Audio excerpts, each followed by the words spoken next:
نحمده ونصلي على رسوله الكريم اما بعد فاعوذ بالله من الشيطان الرجيم بسم الله الرحمن الرحيم رب اشرح لي صدري ويسر لي امري واحلل عقدة من لساني يفقهوا قولي ربنا لا تؤاخذنا ان نسينا او اخطانا۔ حاضرین گرامی قدر، ہم قرآن مجید کا مطالعہ کر رہے ہیں اور اس میں خاص طور پر ان منتخب مقامات کا مطالعہ ہمارے پیش نظر ہے جن میں اللہ تعالی ہمیں یہ بتا رہے ہیں کہ ان کی نظر میں کون سا انسان مطلوب انسان ہے۔ ہم نے ان مقامات کا انتخاب کیا ہے جن میں اللہ تعالیٰ کی یہ مطلوب صفات موجود ہیں۔ اس سے پہلے ہم سورہ بقرہ کے 2 مقامات کو پڑھ چکے ہیں، آیت نمبر 1 تا 5 ہم نے پڑھی ہے، اور پھر ہم نے آیت نمبر 83، 84 اور 85 کا مطالعہ کر کے یہ دیکھا تھا کہ وہ کیا مقامات ہیں اور ان میں کیا صفات ہیں جو بیان ہوئی۔ آج جو تیسرا مقام ہم پڑھ رہے ہیں وہ بھی سورہ بقرہ ہی کا ایک مقام ہے، اس لیے یہ مناسب محسوس ہوتا ہے کہ میں قرآن مجید جس طریقے سے آیات کو مرتب کرتا ہے، یعنی نظم کے پہلو سے آپ پر یہ واضح کروں کہ کیا سلسلہ کلام ہے جو چل رہا ہے۔ آپ کو یاد ہوگا کہ اس سورت کا موضوع میں نے آپ کی خدمت میں عرض کیا تھا کہ رسول اللہ صلی اللہ علیہ وسلم مدینہ تشریف لے آئے ہیں اور یہود پر اب اتمام حجت ہو رہا ہے۔ تو آیت نمبر 1 سے 5 میں یہ بتا دیا گیا تھا کہ یہ نبی جن کا وعدہ تھا، یہ کتاب جس کے بارے میں تورات میں پیشگوئی کر دی گئی تھی، یہ اب تمہارے سامنے آ گئی ہے، اور اگر یہ خصوصیات ہیں تو پھر ہی اس کتاب کو مانا جائے گا، اور ان لوگوں کے لیے اللہ تعالیٰ نے جنت کی فلاح کی ضمانت دی تھی۔ یعنی یہ تمہید میں اللہ تعالیٰ نے یہ بتایا تھا قرآن مجید میں اس مقام پر کہ یہ ہدایت تو آ گئی ہے، اس طرح کے لوگ ہدایت کو پائیں گے، اس طرح کے لوگ ہدایت کو پانے سے محروم رہ جائیں گے۔ پھر یہ بتایا گیا کہ خود ہدایت کیا ہے، اور پھر اس تمہید کے بعد اللہ تعالیٰ نے آیت نمبر 40 سے یہودیوں کو براہ راست مخاطب کر کے گفتگو شروع کر دی تھی، اور گفتگو وہ کیا تھی؟ وہ چارج شیٹ تھی جو انہیں دی جا رہی تھی، ان پر اتمام حجت کیا جا رہا تھا کہ یہ تمہارے جرائم ہیں جن کا تم نے تاریخ میں ارتکاب کیا اور اس وقت بھی تم کر رہے ہو، اس لیے اب ہم تمہیں اس منصب سے فارغ کر رہے ہیں۔ اور پھر سورہ بقرہ آگے بڑھتی ہے تو ہم یہ دیکھتے ہیں کہ وہاں پر اللہ تعالیٰ حضرت ابراہیم کا ذکر کر کے یہ بتاتے ہیں کہ جس امامت کے منصب سے اب ہم تمہیں معزول کر رہے ہیں، یہ تمہارا کوئی حق نہیں تھا، تمہارا استحقاق نہیں تھا، بلکہ اصلاً یہ وعدہ اللہ تعالیٰ نے حضرت ابراہیم علیہ السلام اور ان کی ذریت سے، ان کی اولاد سے کیا تھا۔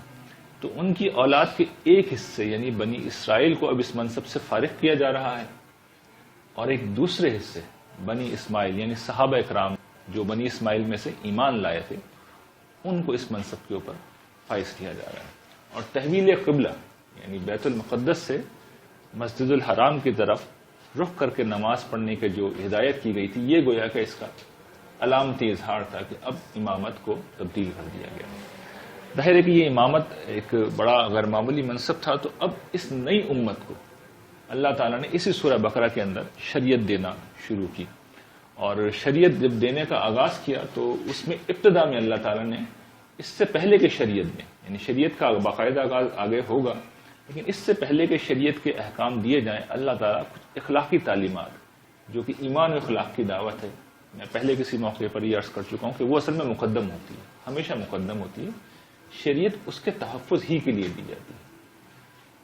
تو اللہ تعالیٰ نے وہ اخلاقی تعلیمات بیان کرنا شروع کی، اور جس آیت پر وہ اخلاقی تعلیمات ختم ہوئی ہے وہ آیت بر ہے، آیت نمبر 177 ہے سورہ بقرہ کی، اور اسی آیت کا ہم مطالعہ کریں گے۔ اس کا جو عنوان ہے، یعنی جس پس منظر میں یہاں پر یہ آیت زیر بحث آ رہی ہے، وہ یہ کہ اب یہ جو نئی امت ہے وہ ان انحرافات کا شکار نہ ہو جو پچھلی امتوں جن کا نشانہ بنی، یہود و نصارہ۔ تو ان کا طریقہ یہ تھا، میں تھوڑا سا پس منظر واضح کر دوں، کہ اصل دین کو، اصل اسپرٹ کو چھوڑ کر اور اصل شریعت کو بھی چھوڑ کر وہ ظاہری چیزوں کے پیچھے لگ گئے تھے، ظاہر پرستی جسے کہتے ہیں۔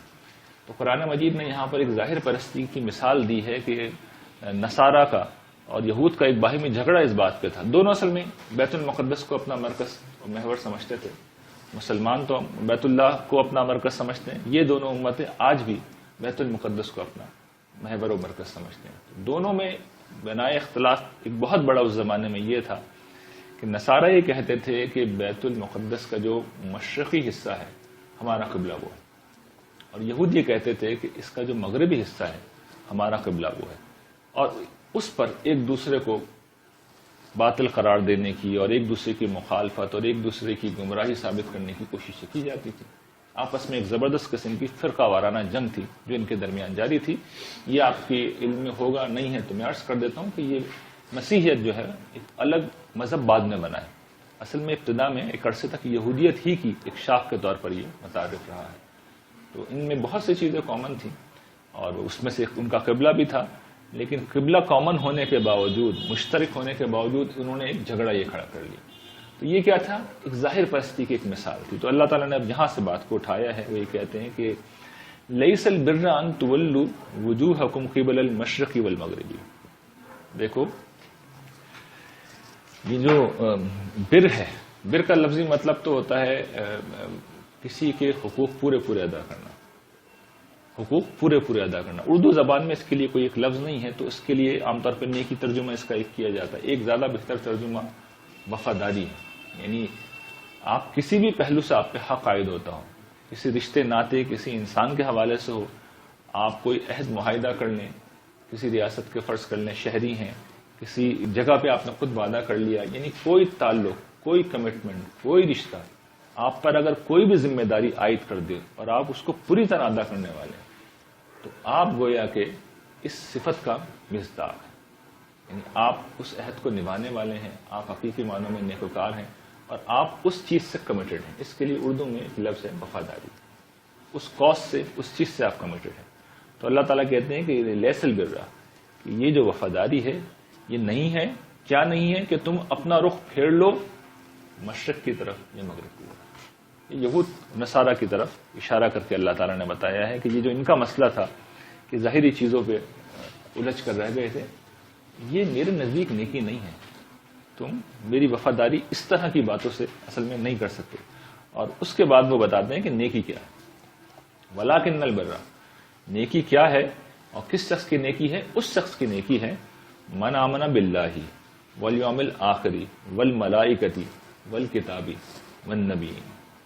نیکی تو اس شخص کی نیکی ہے جو اللہ پر ایمان لائے, آخرت کے دن پر ایمان لائے, جو ملائکہ پر ایمان لائے, جو کتابوں پر ایمان لائے اور جو نبیوں پر ایمان لائے.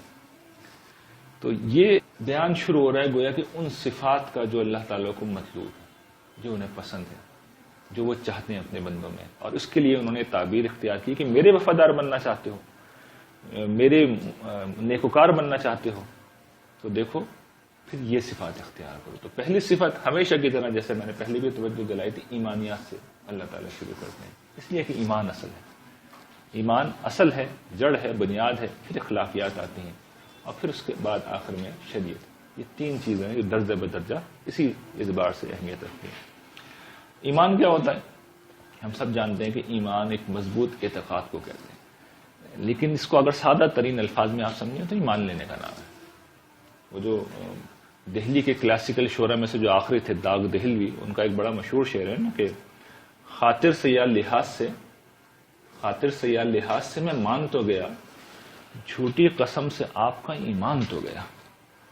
یعنی میں نے مان لیا آپ کی دلداری کرتے ہوئے, آپ کا لحاظ کرتے ہوئے, لیکن آپ نے جھوٹ بولا تھا, جھوٹی قسم کھائی تھی, آپ کا ایمان گیا. تو انہوں نے بڑی خوبصورتی سے اس کے جو لغوی مطلب ہے مان لینا اس کو بھی بیان کیا ہے, اور جو اس کا اصطلاحی مطلب ہے کہ گویا کہ انسان کے ایمان کا اظہار کیا ہے, اس کے اسلام کا اظہار. آپ کا جھوٹی قسم کھا کے اللہ کو آپ نے جھوٹی بات پہ گواہ بنایا, گویا کہ آپ اللہ کو نہیں مانتے, آپ کا ایمان گیا. میں آپ کی بات میں نے مان لی. تو یہ کیا ہے اصل میں مان لینا, سادہ ترین الفاظ میں اس کا مطلب مان لینا. اور ماننا بھی ایسے نہیں ہے, بلکہ ہم جانتے ہیں جب بات مان لی تو اس شعر میں بھی کیا ہے کہ میں نے آپ پہ اعتماد کر کے آپ کی بات مانی. تو اصل میں اعتماد خود بخود شامل ہوتا ہے. ایمان میں کسی کے اوپر اعتماد کر کے اس کی بات کو مان لینا ہوتا ہے. تو اب دیکھیے یہ اس کا اگر ہم پہ لغوی مفہوم اگر واضح ہے تو اس میں جو سمجھنے کی بات ہے کہ مان لینا کیا ہے, اس کی خصوصیت کیا ہے. اس کی خصوصیت وہی ہے جو ہم نے سورہ بقرہ کے شروع میں پڑھی تھی. یہ یؤمنون بالغیب ہے, اندیکھی چیزوں کو ماننا ہے اور بن دیکھے ماننا ہے. یعنی آپ اپنی آنکھوں سے نہیں دیکھ رہے, ہم نے اللہ تعالیٰ کو اپنی آنکھوں سے نہیں دیکھا, مان لیا. ہم نے جنت کو اپنی آنکھوں سے نہیں دیکھا، جہنم کو اپنی آنکھوں سے نہیں دیکھا، مان لیا۔ ہم نے فرشتوں کو اپنی آنکھوں سے نہیں دیکھا، مان لیا۔ ہم نے کتابوں کو آسمان سے اترتے ہوئے نہیں دیکھا، مان لیا۔ ہم نے رسولوں کے اوپر وہی اترتے ہوئے نہیں دیکھ لی، اس کے باوجود نے مان لیا۔ تو یہ مان لینا، یہ اصل میں ایمان ہے۔ اور یہ ایمان کس چیز کا اظہار ہے، یہ بھی پیچھے ہم پڑھ چکے ہیں سورہ بقرہ کے اندر، وَبِالْآخِرَةِ هُمْ يُوقِنُونَ۔ اس میں مان لینا کافی نہیں ہے، یہ معتبر کب ہوتا ہے؟ جب اس پہ انسان کو یقین ہو جائے۔ اور یقین کا مطلب کیا ہے، وہ میں نے عرض کیا تھا کہ تقوی اصل میں کس چیز کا نام ہے۔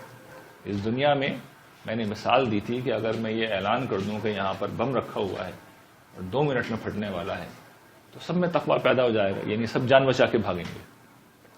یہ کس بات کا اظہار ہے کہ آپ کو میری بات پہ یقین ہے اور اس پہ بھی یقین ہے کہ بم پھٹے گا تو سب مریں گے، اس لیے سب جان بچا کر جائیں گے یہاں سے۔ تو جب ایک نبی یہ بتاتا ہے کہ تمہارا ایک پروردگار ہے اور تم نے اگر اس کی نافرمانی کی تو اس کے نتائج قیامت کے دن نکلیں گے اور تمہیں جہنم کی آگ میں پھینکا جائے گا، تو یہ وہ تقوی ہے جو اللہ تعالیٰ کو مطلوب ہے۔ لیکن یہ تقوی کب پیدا ہوگا؟ جب آپ کو نبی کی بات پر پورا یقین ہو۔ اگر یقین ہی نہیں ہے تو پھر ظاہر ہے کہ پھر انسان کے رویے میں تبدیلی نہیں آ سکتی۔ یہ ایمان کے متعلق جو کچھ بنیادی بات تھی، میں چاہتا تھا کہ اسے بیان کروں۔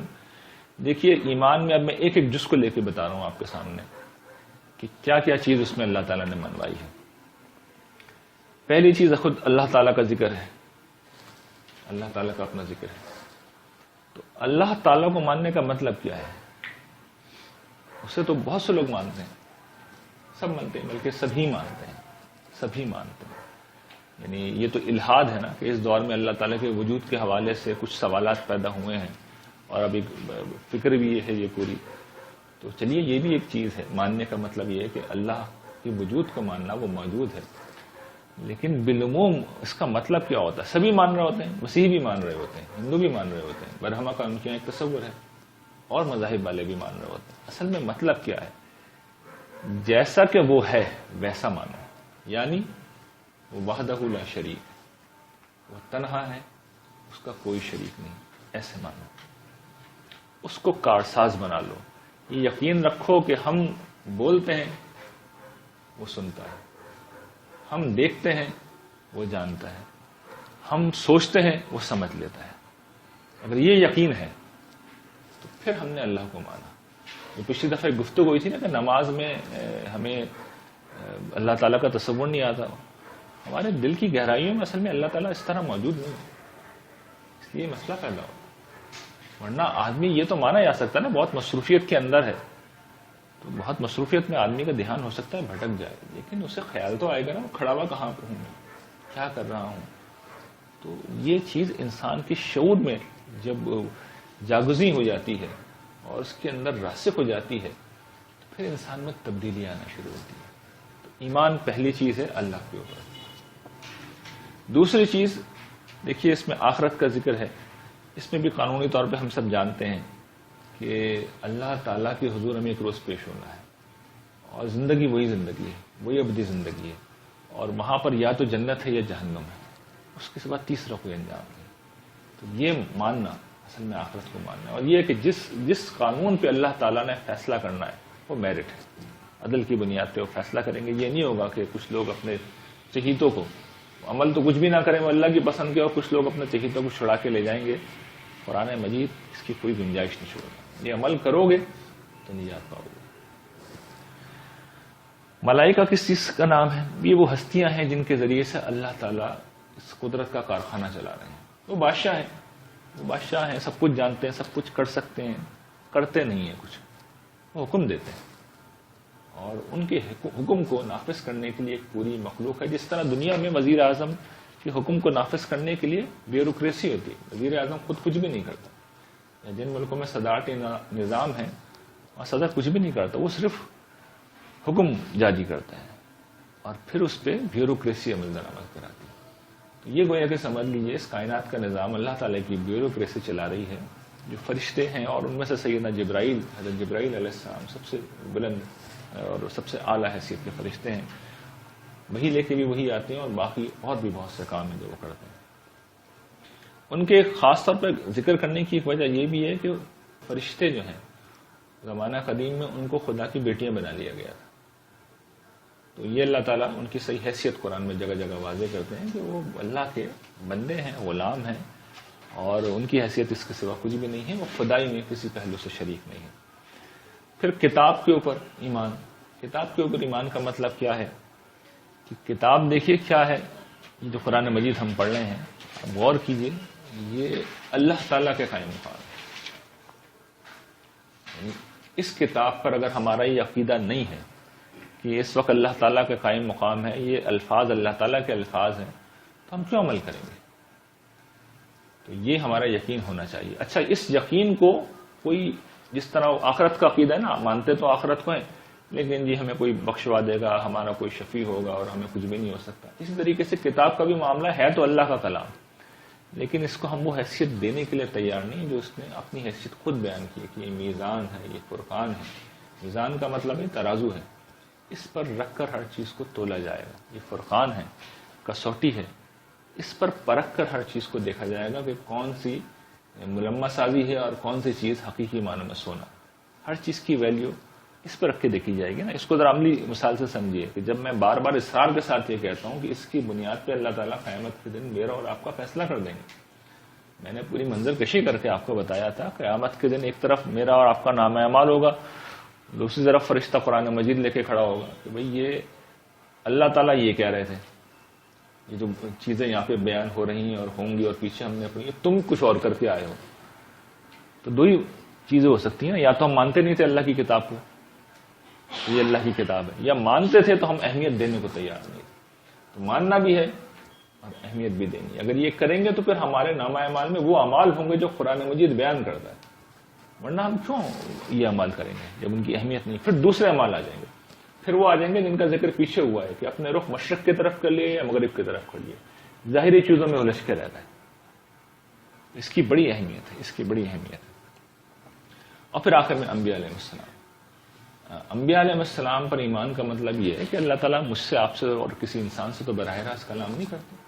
وہ انسانوں میں سے کچھ کا انتخاب کرتے ہیں، ان پر وحی نازل کرتے ہیں، اور پھر یہ انبیاء علیہ السلام ہیں جو اللہ کی طرف سے ہم سے کلام کرتے ہیں. تو ان کو اس حیثیت میں ماننا ضروری ہے کہ نبی نے جو کہہ دیا وہ حق ہے، اس نے جو فیصلہ کر دیا اسے ماننا لازمی ہے. اگر نہیں مانا تو ہم پھر مسلمان نہیں ہو سکتے. نبی کا فیصلہ حرف آخر ہوتا ہے، اس کی بات حرف آخر ہوتی ہے. قرآن ہمیں کیسے پتہ چلا قرآن ہے؟ یہ بھی نبی نے دیا. دین ہمیں کیسے پتہ چلا دین ہے؟ یہ بھی نبی نے دیا. صحیح عقیدہ کیا ہے؟ یہ بھی نبی بتاتے ہیں. یہ نبی کا مقام ہوتا ہے. اور اب تو رسول اللہ صلی اللہ علیہ وسلم کا یہ مقام ہے کہ آپ ہی سب کچھ ہے، آپ ہی سب کچھ ہے. دین ملے گا تو آپ سے ملے گا، کیا کرنا ہے کیا نہیں کرنا، کس میں نجات ہے کس میں نہیں، سب آپ ہی بیان کریں گے. تو یہ پہلا مطالبہ ہے گویا کہ جو اللہ تعالیٰ نے رکھا ہے. دوسری چیز اللہ تعالیٰ بیان کر رہے ہیں، وَآتَ الْمَالَ عَلَىٰ حُبِّهِ ذَوِي الْقُرْبَىٰ وَالْيَتَامَىٰ وَالْمَسَاكِينَ وَابْنَ السَّبِيلِ وَالسَّائِلِينَ وَفِي الرِّقَابِ. یہ وہی بات ہے. آپ غور کیجئے، جو بنی اسرائیل سے عہد لیا گیا تھا اور جو ان کو احکام دیے گئے تھے وہاں پہ بھی تھا لَا تَعْبُدُونَ إِلَّا اللَّهَ وَبِالْوَالِدَيْنِ إِحْسَانًا وَذِي الْقُرْبَىٰ وَالْيَتَامَىٰ وَالْمَسَاكِينِ وَقُولُوا لِلنَّاسِ حُسْنًا. وہاں پر ایک آخری جملہ بدل دیا تھا، وَقُولُوا لِلنَّاسِ حُسْنًا. باقی چیزیں یہی ہیں، ذوی الْقُرْبَىٰ وَالْيَتَامَىٰ وَالْمَسَاكِينَ، اور کچھ دوسری چیزیں ایڈ ہو گئی ہیں. یہ کیا ہے؟ یہ اب ایمان کا عملی اظہار شروع ہے. یعنی ایمان کا درخت ہے تو یہ پھل آنے چاہیے. وہ جڑ اگر دل کی زمین کے اوپر جگہ پکڑ چکی ہے تو یہ برگ و بار نکلنے چاہیے. تو پہلا ثمر کیا ہے، پہلا پھل کیا ہے اس ایمان کا؟ آدمی میں اتنا حوصلہ ہو کہ اپنا مال دینے کے لیے تیار ہے. وہاں پہ اس کو احسان کہا گیا تھا. یہ میں نے پچھلی دفعہ واضح کیا گیا تھا کہ احسان میں مال دینا خود بخود شامل ہے. یہاں ہی کھول دی اللہ تعالیٰ نے، مال دو. والدین کا یہاں ذکر نہیں ہے، وہاں والدین کا تھا. قرابت داروں میں سب سے پہلا رشتہ والدین ہی ہوتا ہے، اس لیے ان کا ذکر اگر کیا جاتا ہے تو خصوصیت سے، ورنہ پہلا رشتہ والدین کا ہوتا ہے. قرابت دار کیا ہوتے ہیں؟ اصل میں خونی رشتے ہوتے ہیں، ماں باپ، بھائی بہن، اور ان سے پھوٹنے والے رشتے یا سحری رشتے ہوتے ہیں جو کہ بیوی یا شوہر کے تعلق سے، ساس سسر اور پھر ان کا خاندان. یہ دو بنیادی رشتے ہوتے ہیں. تیسرا بھی رشتہ ہوتا ہے جو ہمارے یہاں تو نہیں ہے، رضائی رشتہ. لیکن ان سب کے ساتھ ہی حسن سلوک کا اور گویا کہ جس طرح یہاں کہا گیا انفاق کا حکم ہے. پہلی چیز رشتہ دار. دیکھیے رشتہ داروں پہ مال خرچ کرنا، اس میں اللہ تعالیٰ نے یہ نہیں کہا کہ غریب ہیں، نہیں، غریب ہوں امیر ہوں ان پہ خرچ کرو. اس کی وجہ کیا ہے؟ دیکھیے اصل جو اسکیم ہے اللہ تعالیٰ کی، اس میں انسان اس دنیا میں تنہا نہیں جیتا. وہ کہاں جیتا ہے؟ وہ رشتہ داروں میں جیتا ہے. اور یہ میں نے پچھلی دفعہ عرض کیا تھا کہ آپ کو دوست پسند نہ ہوں، ذوق کے نہ ہوں، تو آپ دوست بدل سکتے ہیں. کلاس فیلوز بدل جاتے ہیں، پڑوسی بدل جاتے ہیں، میاں بیوی کا حتیٰ کہ جو تعلق ہے وہ بھی بدل سکتا ہے. یہ جو خونی رشتے ہوتے ہیں نا، یہ نہیں بدلتے، یہ مرتے دم تک رہتے ہیں. تو اللہ تعالیٰ یہ چاہتے ہیں کہ یہ تعلق نہ ٹوٹے. اچھا، رشتہ داروں میں مسئلہ یہ ہوتا ہے کہ انسان تو انسان ہے، برتن اگر آپ ساتھ رکھیں تو ان سے پھر آواز آتی ہے، آپس میں ٹکراتے ہیں. تو رشتہ داروں میں یہ مسائل ہمیشہ ہوتے ہیں. یعنی ایسا کہیں نہیں ہوتا کہ رشتہ دار بہت پیسفلی اپنی زندگی گزار رہے ہوں. کوئی نہ کوئی ایک شخص ہوتا ہے، دو لوگ ہوتے ہیں جو مسئلہ پیدا کر رہے ہوتے ہیں، کم یا زیادہ کچھ نہ کچھ ہوتا ہے. تو اگر آپ یہ طے کر لیں کہ بھئی میرے رشتہ دار نے میرے ساتھ فلاں فلاں کام کیا، میں نے تو اس سے ملنا ہی نہیں ہے، تو رشتہ داری ختم ہو جائے گی. ایک دوسرا رویہ قرآن مجید بیان کر رہا ہے کہ ان کو مال دو، ان پہ خرچ کرو، یہ بھی نہ دیکھو کہ امیر ہیں یا غریب. تو مجھے بتائیے کہ اگر کوئی شخص مجھے اور آپ کو گفٹس دے، پیسے دے، کنٹریبیوٹ کرے کسی بھی پہلو سے، اچھے برے میں ہماری مدد کرے، تو ہمارے دل میں اس کے لیے برائی کیسے ہو سکتی ہے؟ برائی ہوگی بھی تو ختم ہو جائے گی. یہ اصل میں کیا ہے؟ یہ اللہ تعالیٰ کی اسکیم. رشتہ دار جڑے رہیں، اس لیے کہ زندگی کے مشکل ترین مرحلوں میں رشتہ داروں میں جتنے بھی اختلاف ہو، جب بھی مشکل وقت آتا ہے تو اصل میں کون آتا ہے؟ رشتہ دار آتا ہے. یہ عصبیت ہے انسان کی، ہمیشہ سے یہی عصبیت رہی ہے. زمانہ قدیم میں قبائل ہوتے تھے، تو وہ قبائل کیا ہوتے تھے؟ رشتہ دار ہوتے تھے سارے. آج بھی آپ دیکھیے مشکل گھڑی میں کون کھڑا ہوا ہوتا ہے؟ رشتہ دار ہوتے ہیں. تو رشتہ داروں سے اللہ تعالیٰ چاہتے ہیں کہ تعلق جڑا رہے، مضبوط رہے، بنا رہے. اس کے لیے پہلی بات یہ کہ ان کو اپنا مال دو، ان کو دو، پھر اس کے ساتھ یتیموں کو دو، مسکینوں کو دو. یہ محروم طبقات ہیں، ان کو نہیں دیں گے تو پھر زمین میں فساد پیدا ہوگا، یہ پھر ہم سے انتقام لیں گے. چور، ڈاکو، کرمنلز، یہی لوگ بن جاتے ہیں. پھر ایک نئی چیز ہے جس کا یہاں اضافہ کیا گیا ہے کہ مسافر کو اپنا مال دو. تو مسافر کو بھی یہاں پہ اللہ تعالیٰ نے غریب ہونے کی شرط نہیں لگائی، اس لیے کہ مسافر کا دل عام حالات میں دیکھیے، وہ اپنے وطن میں جتنا بھی مالدار ہو، جب سفر پہ نکالتا ہے تو اس کا دل ذرا تھوڑا ہی ہوتا ہے، چھوٹا ہی ہوتا ہے. تو انسان میں اتنا حوصلہ نہیں ہوتا کہ کچھ خرچ کر سکے. وہ ہمیشہ انسیکیورٹی کی نفسیات میں مبتلا ہوتا ہے. اب تو خیر کریڈٹ کارڈ کا زمانہ آ گیا ہے، لوگ پیسے لے کے سفر نہ بھی کریں تو چلیے کریڈٹ کارڈ ہے، بہت امیر آدمی ہے وہ یوز کر لے گا، لیکن پھر بھی نفسیات تو نہیں بدلتی نا. آدمی انسیکیورٹی کی نفسیات میں رہتا ہے. اور میں کہتا ہوں ان میں سے کوئی بات بھی نہ ہو تو آپ کسی مہمان کی خاطرداری کر دیں، کسی مسافر کی توجہ کر دیں، اس کو اپنے یہاں رکھ لیں، تو دیکھیے یہ کتنا غیر معمولی تعلق پیدا کرتا ہے. اور اس کے دل میں کیسی محبت اور ہمدردی پیدا ہوئی. اچھا، نہ اس کے دل میں، جس نے کہا ہے اس کے دل میں کیا جگہ پیدا ہوگی؟ کس نے کہا ہے؟ اللہ تعالیٰ نے کہا. یعنی یہ تو وہی ہے نا کہ اللہ تعالیٰ، میں نے پچھلی دفعہ عرض کیا تھا کہ سیلری فرشتے نہیں دیتے اور چیک اللہ تعالیٰ کاٹ کے نہیں دیتے. پیسوں کو تو ہم اپنا سمجھتے ہیں، لیکن جب اس اپنے مال کو ہم اللہ کی راہ میں خرچ کرتے ہیں، ہم یہ بتاتے ہیں پروردگار میں نے آپ کو مان لیا. ماننے کا اس سے بڑا ثبوت آپ کیا دے سکتے ہیں؟ اپنا مال خرچ کرنا کوئی آسان کام نہیں ہوتا. جس وقت بھی آپ خرچ کریں گے آپ نے ثابت کر دیا کہ آپ اللہ تعالیٰ کو مانتے ہیں. چاہے اللہ کی راہ میں خرچ کریں، چاہے اللہ کے دین کی مدد نصرت میں کریں، چاہے رشتہ داروں پر یا اس طرح کے طبقات پر کریں، آپ نے ثبوت دے دیا کہ آپ نے مان لیا. اور جس وقت نہیں کر رہے، اس کا مطلب یہ ہوتا ہے کہ مجھے ابھی کچھ شک ہے، کچھ سوالات ہیں میرے جو خود اللہ تعالیٰ کے وجود کے بارے میں، پتہ نہیں اللہ تعالیٰ واپس کریں نہ کریں. سارا ترین تو اس کا مطلب یہی ہوا نا، اللہ تعالیٰ وعدہ تو کر لیا اللہ تعالیٰ نے کہ 700 گنا تک بڑھا کے دوں گا، یا دین کی نصرت میں جو دو گے اس کو تو میں اپنے اوپر قرض سمجھتا ہوں. تو آپ اور میں جب ہم انفاق نہیں کرتے تو ہم اللہ تعالیٰ کو ایک بہت سادہ سا میسج دے رہے ہوتے، وی ڈونٹ ٹرسٹ یو، ہمیں آپ پہ اعتماد نہیں، یا یہ کہ ہم آپ کو مانتے ہی نہیں ہیں. یہ 2 اور 2 4 کی طرح سمپل کیلکولیشن. تو یہ سمجھیے کہ یہ اس کا لازمی نتیجہ. اور اس میں جو آخری چیز ہے، سوال کرنے والوں کو. سوال کرنے والا دیکھیے ضرورت مند ایک تو وہ ہوتا ہے جو اپنے حال سے نظر آ رہا ہوتا ہے، ایک وہ شخص ہے جس نے مانگا نہیں ہے، آ کے سوال کر لیا. تو قرآن مجید نے اس کو بھی مستحق بنا دیا. اور اصول یہ ہے کہ اگر آپ کو اطمینان ہو جائے تو دے دیجیے، اور زیادہ تحقیق مت کیجیے. یہ نہ کریں کہ اس کے گھر میں کسی کو بھیجیں کہ دیکھو اس کے گھر کے اندر کیا کیا سامان رکھا ہوا ہے. پوری انویسٹیگیشن کرو کہ اس کو واقعی ضرورت ہے بھی یا نہیں ہے. یہ نہیں کرنا چاہیے. اگر آپ مجموعی طور پر مطمئن ہیں تو دے دیجیے, نہیں دے سکتے یا نہیں دینا چاہتے تو معذرت کریں, اچھے طریقے سے, بھلے طریقے سے. عزت نفس کو کسی کی مجروح نہیں کرنا چاہیے. وہ غلط مانگ رہا ہے, اللہ تعالیٰ اس سے خود پوچھیں گے. رسول اللہ صلی اللہ علیہ وسلم نے بعض روایات میں اس پہ پھر بڑی وضاحت سے بتایا کہ جو لوگ یہ کام کرتے ہیں تو پھر وہ اللہ کے نزدیک پھر کس انجام کو پہنچیں گے. اور آخری چیز ہے وفر رقاب. یہ رقبہ کی جمع ہے. دوسری جگہ واضح کر دیا کہ فک و رقبہ یعنی گردنیں چھڑانے میں. یہ ایک کنایا ہے غلامی کے حوالے سے. اس دور میں بہت بڑی لعنت تھی. آج یہ لعنت تو نہیں ہے, لیکن ابھی بھی کوئی شخص ہو سکتا ہے جو کسی مصیبت میں پڑ گیا ہو, کوئی تاوان اس کے اوپر آ گیا ہو, اپنی رہائی کے لیے اسے پیسے چاہیے ہو, یا اس طرح کی اور کوئی چیز ہے جس میں آدمی بری طرح پھنس گیا ہو, تو یہ بھی ہم خرچ کر سکتے ہیں, اور یہ بہت بڑی فضیلت کی بات ہے. اچھا, اب اس کے بعد جو اگلی چیز ہے, اگلی آیت کا اگلا حصہ ہے, اس پہ ہم کچھ گفتگو کرتے ہیں. اللہ تعالیٰ اس کے بعد ارشاد فرماتے ہیں وَأَقَامَ الصَّلَاةَ وَآتَى الزَّكَاةَ. اب یہ دیکھیے لاسٹ ٹائم بھی یہی ہوا تھا. اللہ تعالیٰ نے ایمان کا ذکر کیا تھا, اور پھر قرابت داروں اور مسکینوں اور والدین سب کا ذکر کر کے کہا تھا ان کے ساتھ احسان کرو, پھر نماز اور پھر زکوٰۃ کا ذکر.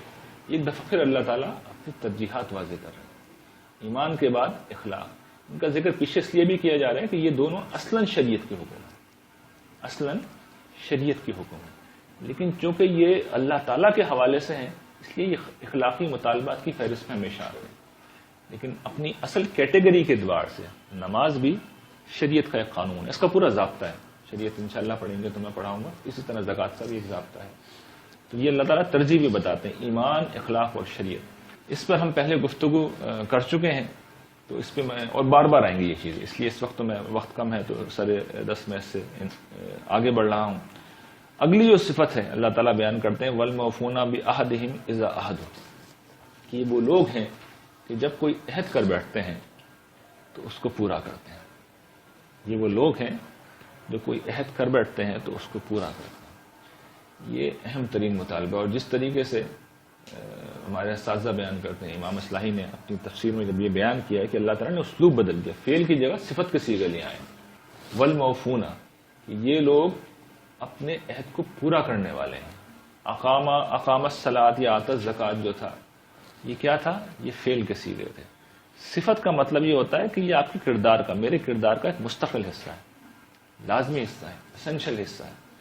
تو ایک تو اس کو اس پہلو سے آپ دیکھیے کہ اللہ تعالیٰ نے کس طرح بیان کیا. دوسرے جو اس کی اہمیت ہے کہ اذا عہدوا, جب وہ عہد کر بیٹھتے ہیں تو پیچھے نہیں ہٹتے, کمٹمنٹ نبھاتے ہیں. قرآن مجید نے تو ایک اور مقام ہم پڑھیں گے سورہ بنی اسرائیل کا, وہاں اس درجے میں جا کے کہا ہے وَأَوْفُوا بِالْعَهْدِ إِنَّ الْعَهْدَ كَانَ مَسْئُولًا. اپنے عہد کو پورا کرو, تم سے پوچھا جائے گا قیامت کے دن. کوئی کمٹمنٹ کی تھی تو اسے نبھایا یا نہیں نبھایا. تو یہ کمٹمنٹ نبھانا, وعدہ کر کے پورا کرنا, یہ بہت بڑی ذمہ داری ہے. یعنی ہم ذمہ داری اپنے اوپر لے رہے ہیں, اور جب لے لی تو پھر پیچھے نہیں ہٹ سکتے. یہ اصول آپ سمجھ لیجیے. پیچھے ہٹیں گے تو اللہ تعالیٰ نے دوسرے مقام پر بیان کر دیا میں پوچھوں گا. اور رسول اللہ صلی اللہ علیہ وسلم نے ایک حسن روایت ہے اس میں بیان کر دیا کہ لا دین لمن لا عہد لہ, جس شخص کے اندر عہد نبھانے کی صلاحیت نہیں, جو یہ کام نہیں کرتا, نہ دین نہیں. تو اس سے زیادہ سخت ترین تنبیہات کیا کی جا سکتی ہیں. تو ان مقامات میں آپ جگہ جگہ دیکھیں گے عہد کی پابندی, اور یہ کوئی آسان کام نہیں ہے. اس لیے کہ وعدہ آدمی کر لیتا ہے, بعض اوقات دباؤ میں ہوتا ہے, بعض اوقات جوش میں ہوتا ہے, بعض اوقات مجبوری ہوتی ہے, بعض اوقات چلیے روا ربی میں ایک بات کہہ دی, لیکن کہہ دی تو پھر نبھانا چاہیے. اس لیے کہ یہ نفس کے تقاضوں کے خلاف ہوتی ہے پھر چیزوں کو. اس لیے کہ ہمیشہ آدمی کو قربانی دینی پڑتی ہے. آپ کیا کمٹمنٹ کریں گے لوگوں سے, میں تمہاری مدد کروں گا, میں فلاں جگہ پہ پہنچ جاؤں گا, تمہیں عملی تعاون کی ضرورت ہے, میں آ جاؤں گا. ان میں سے ہر چیز اصل میں ہم سیکریفائس کر رہے ہوتے ہیں. تو سیکریفائس کرنا کوئی آسان کام نہیں ہے, لیکن آپ دیکھیے اس کی کیا اہمیت ہے. اللہ تعالیٰ نے کہ لب و لہجہ بدل کے ہی بتایا ہے. یہ اپنے عہد کو پورا کرنے والے ہوتے ہیں جب کر بیٹھتے ہیں. پھر اگلی چیز اور جو آخری چیز ہے آج کی, وہ یہ کہ والصابرین فی الباساء والضراء وحین الباس, یعنی فی الباساء کا مطلب یہ ہے کہ یہ وہ لوگ ہیں کہ جو معاشی تنگی کے مواقع پر بھی صبر کرتے ہیں. والضراء یعنی جسمانی طور پہ کوئی بیماری آئے, کوئی آدمی کو معذوری لاحق ہو جائے تو جسمانی ضرر کے لیے لفظ آتا ہے. اور حین الباس کا مطلب یہ ہوا کہ جنگ کے جدال کے موقع ہوتا ہے. تو یہ 3 چیزیں ہیں, 3 مواقع ہیں جہاں پر صبر کرنا بڑے حوصلے کا کام ہوتا ہے, بڑے حوصلے کا کام ہوتا ہے. معاشی تنگی اللہ سب کو اپنی پناہ میں رکھے, لیکن اگر کوئی شخص اس کی زد میں آ جائے تو جینا مشکل ہو جاتا ہے, ضروریات پوری کرنی مشکل ہو جاتی ہے. اچھا, ضروریات پوری ہو رہی ہوں تو خواہشات کی ایک دوڑ لگی ہوئی ہوتی ہے, اس میں اپنے آپ کو روکنا یہ کوئی آسان کام نہیں ہوتا. اچھا, اس سے زیادہ مشکل کام یہ ہے کہ کوئی بیماری آ جائے. بیماری کو جھیلنا تو ایک ایسا کام ہے کہ اچھے اچھے لوگوں کا پتا پانی ہو جائے, بہت مشکل کام ہوتا ہے. اور اسی طرح جنگ ہو جائے, حالت جنگ ہوں تو پھر جان مال آبرو سب اس کی زد میں آتی ہیں.